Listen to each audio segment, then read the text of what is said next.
Hello अस्सलाम वालेकुम दोस्तों, मेरा नाम मोहम्मद बाबर है और आज की इस जेक्यूरी की क्लास में हम एक कैलकुलेटर बनाना सीखेंगे। उसकी स्टाइलिंग किस तरीके से करेंगे, उसकी एचटीएमएल किस तरीके से लिखेंगे और उसके अंदर जेक्यूरी किस तरीके से अप्लाई करके हम उसके अंदर फंक्शनैलिटी ऐड करवाएंगे।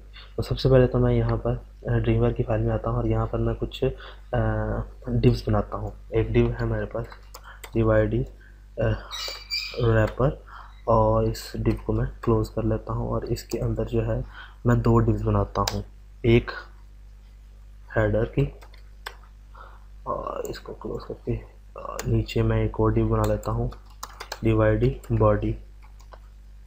ठीक है, अब हेडर के अंदर मुझे एक इनपुट टाइप चाहिए, इनपुट टाइप टेक्स्ट और इसके बाद यहाँ पर इसकी वैल्यू नहीं चाहिए मुझे, हाँ इसकी आईडी चाहिए रिजल्ट से।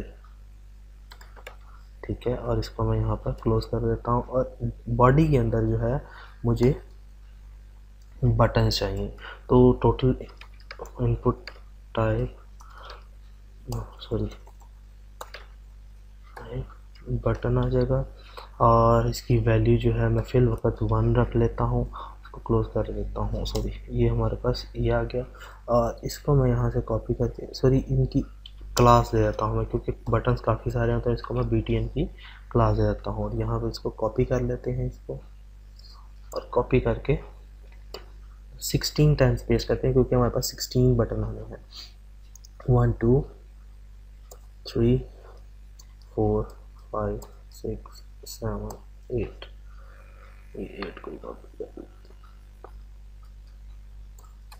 ये हमारे पास 16 बटन्स आ गए। इसको मैं एक दफ़ा प्रीव्यू चेक कर लेता हूँ अपने ब्राउज़र में, तो हमारे पास कुछ इस तरीके से ये शो हो रहा है। अब हम इसकी थोड़ी सी CSS स्टाइलिंग कर लेते हैं। तो सबसे पहले तो मैं एक यूनिवर्सल सेलेक्टर बनाता हूँ जिसके अंदर मैं मार्जिन जो है वो 0 पिक्सल कर देता हूँ, पैडिंग 0 पिक्सल, पोजीशन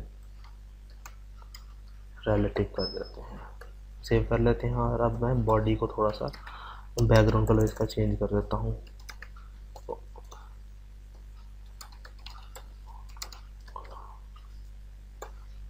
यहाँ पे मैं यहाँ से थोड़ा सा और लाइट कलर, यहाँ पे ये मैंने कलर इसका ऐड करवा दिया। इसको मैं एक दफ़ा अपने ब्राउज़र में चेक कर लेता हूँ। तो ये इस तरीके से हमारे पास इसकी बैकग्राउंड आ गई है। अब मैं यहाँ पर बॉडी तो हो गई हमारे पास, यहाँ पर मैं अपने रैपर को कैच करता हूँ जिसमें हमारा सारा कैलकुलेटर आना है। तो यहाँ पर रैपर को मैंने कैच किया, इसकी विड्थ जो थी वो मैं 300 पिक्सल कर देता हूँ और हाइट जो है वो 400 पिक्सल कर देता हूँ और इसका बैकग्राउंड कलर जो है वो पिंक कर देता हूँ फिल वक्त के लिए। ये हमारे पास कुछ इस तरीके से शो हो रहा है और इसको मैं बॉर्डर 3 पिक्सल सॉलिड रेड कर देता हूँ। ये हमारे पास इस तरीके से शो हो रहा है। इसकी पैडिंग जो है वो 10 पिक्सल कर देते हैं। ये हमारे पास इस तरीके से अब आ रहा है और इसको बॉर्डर रेडियस भी दे देते हैं 25 पिक्सल। ये भी इसके चेक कर लेते हैं, ये भी वर्क कर रहा है। अब इसके अंदर ये तो हमारी हो गई सेटिंग।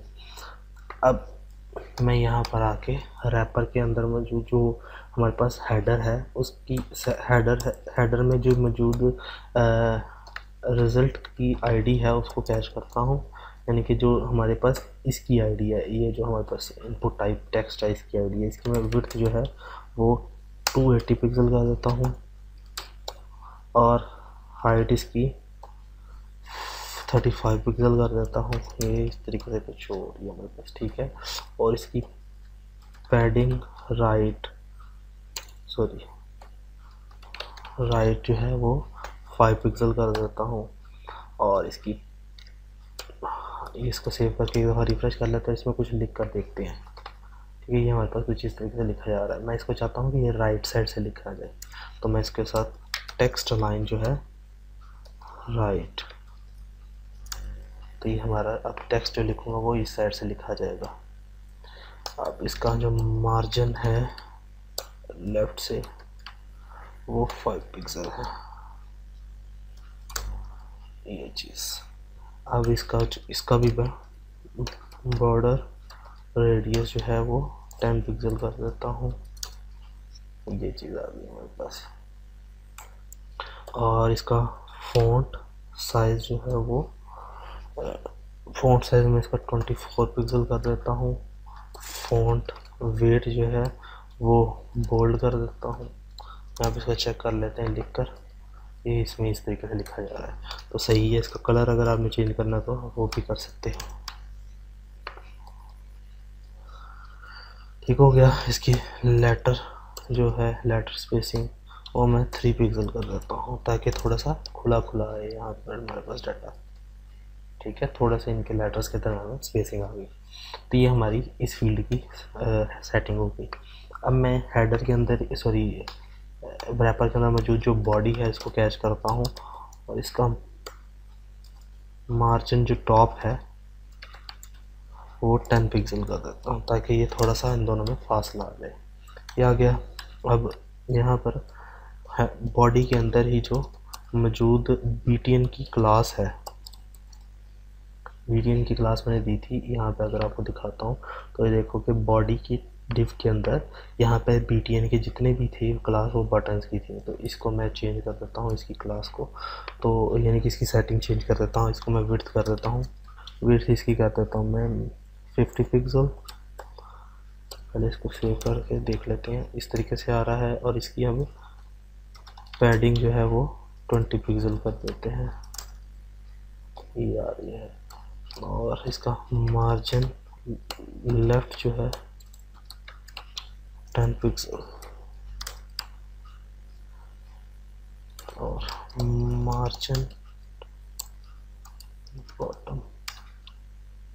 मार्जिन बॉटम जो है वो 10 पिक्सल कर देते हैं। और अभी इसके अंदर ही मुझे इनके फ़ॉन्ट के साइज़ का भी देखना होगा। फ़ॉन्ट साइज़ 24 पिक्सल, ये आ गया। टेक्स्ट लाइन सेंटर कर देता हूँ। इसकी विड्थ जो है वो 650 नहीं बल्कि 60 आई थिंक सही रहेगी, ये चीज़ आ गई। यहाँ बस बटन्स आ गए, लेकिन पैडिंग ज़्यादा है, पैडिंग मुझे 15 चाहिए, 15 कर देता हूँ, ये आ गए मेरे पास। और इसका जो मार्जिन लेफ्ट है वो 8 पिक्सल आई थिंक बेस्ट है, 899। ठीक हो गया। तो ये हमारे पास एक कैलकुलेटर के बटन आ गए। अब बटन के अंदर की जो पहले इसको चेंज कर लेते हैं, लेकिन उससे पहले मैं रैपर के अंदर ही आके इसको मार्जिन ऑटो कर देता हूँ ताकि हमारा कैलकुलेटर सेंटर में है। मार्जिन ऑटो, ये हमारा कैलकुलेटर सेंटर में हो गया है। अगर आप इनको भी गुलाई वगैरह देना चाहते हैं तो वो भी दे सकते हैं, लेकिन इस तरीके से भी ये सही लग रहा है। अब यहाँ पे मैं अपनी इसमें आता हूँ और इनकी वैल्यू जो है वो चेंज कर देता हूँ। मुझे कैलकुलेटर की जो वैल्यूज़ है वो चाहिए 7,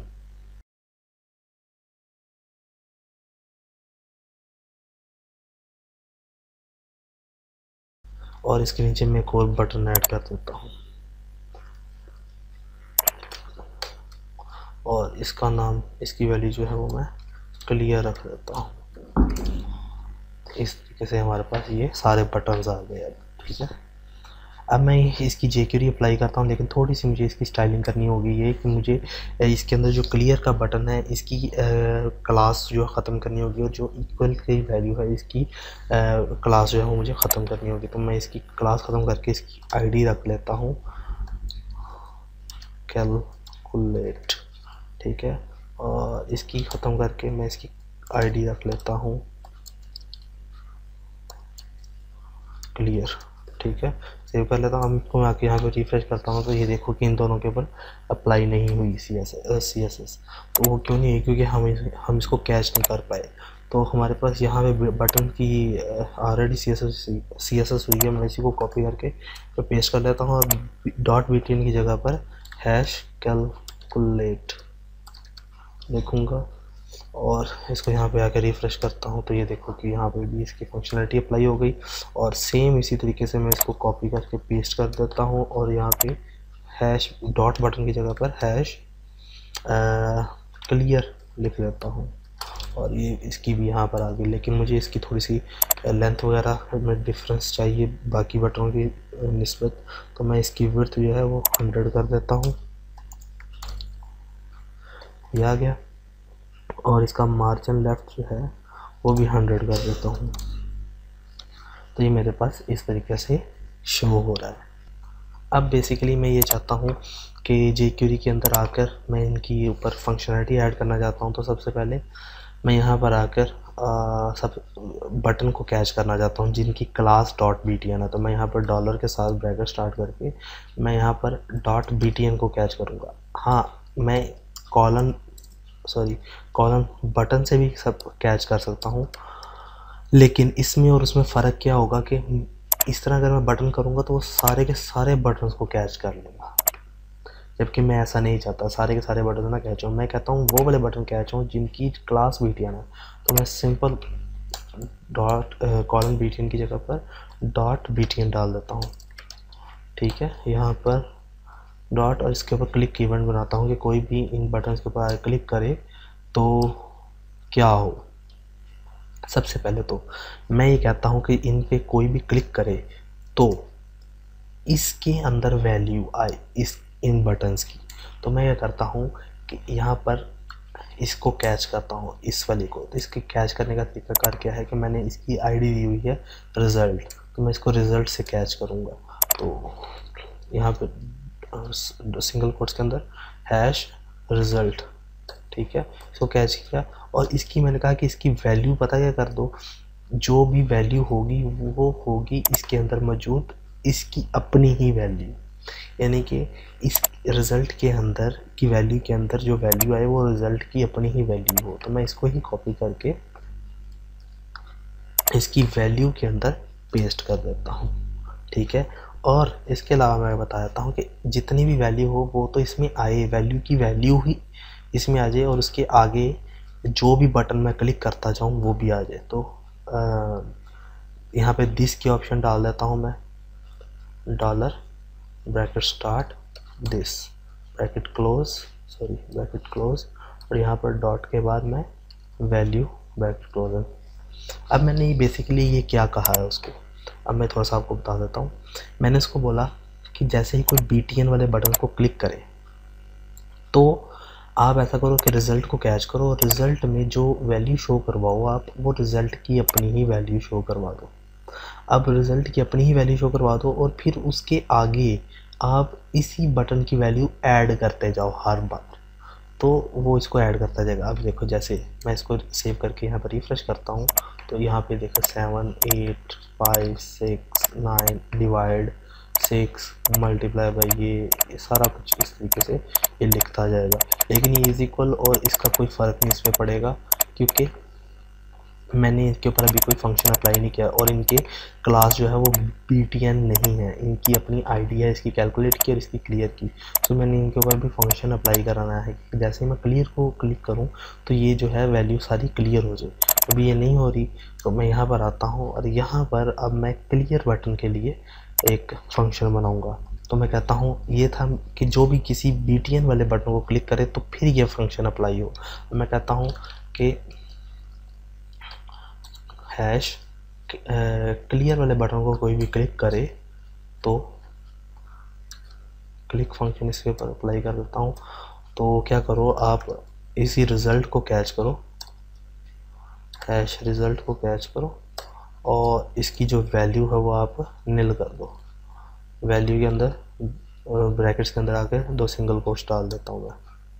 अब इसकी वैल्यू जो है वो 0 हो जाएगी। ये रिफ़्रेश करता हूँ, अब मैं देखो कोई वैल्यूज़ इसमें ऐड कर रहा हूँ और जैसे मैं क्लियर करूँगा तो वो गायब हो जाएगी। क्लियर ठीक हो गया। अब मैं इज इक्वल के ऊपर फंक्शन ये लगाता हूँ कि जो भी इसमें वैल्यू हो उसको एडिशन कर दो। तो मैं यहाँ पर आकर अब उस बटन कैलकुलेट वाले बटन के ऊपर फंक्शन लगाऊंगा।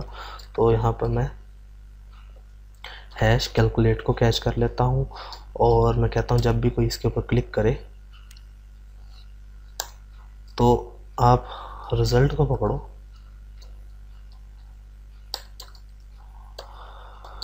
रिज़ल्ट को पकड़ो और इसकी जो वैल्यू आप कर दो वो क्या कर दो, वैल्यू के अंदर ई वैल लगाऊंगा मैं।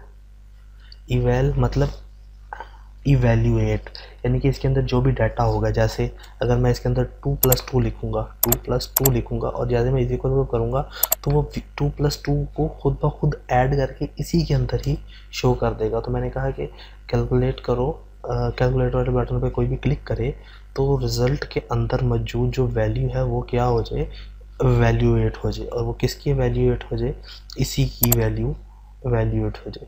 तो मैं इसको कॉपी करता हूँ, इवैल्यूएट यहाँ पर मैं सिंपली इसको पेस्ट कर देता हूँ। यहाँ पर सिर्फ मैं वैल्यू के दो सिंगल कोट्स हैं इसको ख़त्म कर देता हूँ और यहाँ पर ये ब्रैकेट यहाँ पर स्टार्ट करता हूँ और यहाँ पे एक ब्रैकेट क्लोज कर देता हूँ। तो इवैल्यूएट कर दो आप इस वैल्यू को, यानी कि इसकी जो वैल्यू है वो इवैल्यूएट करके रिज़ल्ट के अंदर ही दोबारा से शो कर दो। अब देखो यहाँ पर मैं इसको सेव करके यहाँ पर रिफ़्रेश करता हूँ तो 5 9 6 सॉरी इसको क्लियर कर लेते हैं, क्लियर हो रहा है।